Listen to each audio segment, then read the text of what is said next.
the highest way to live a high-yielding life is to live a life of love. And that has to start with loving God, because if you start with loving people, then you are not connected. You don't have the energy.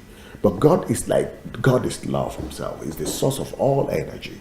So when you are attached to him, you are connected. So the love is flowing from him to you, to people. So you are not the source. But when you don't have that connection with God and you just want to go and begin to love people, you'll be dry, son, and you'll be feeling tired and exhausted, and you feel that your energy is not enough. You can't just, it's almost impossible to love people really without loving God.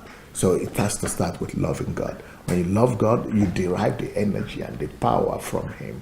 You love him because he first loved you. And that's one way to love God. It's easier to love God when you discover how he loved you.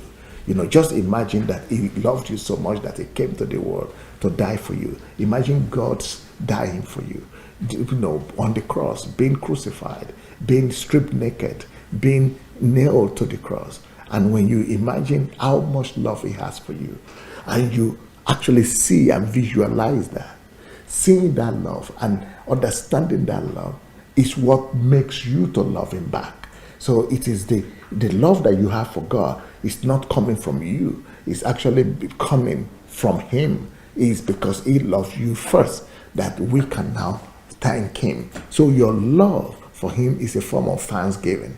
It's a form of you saying you are thanking him for what he has done for you, for dying for you, for giving his life. The most valuable thing anybody has is his own life, and for demonstrating his love to you by dying for you. So you now understand why you too could love him, and you begin to respond and reciprocate to his love. So the love actually comes from him, and it is that love that awakens our gratitude, awakens our appreciation, and he compels us with his love. It is his love that compels us to be able to respond back to him by loving him as well.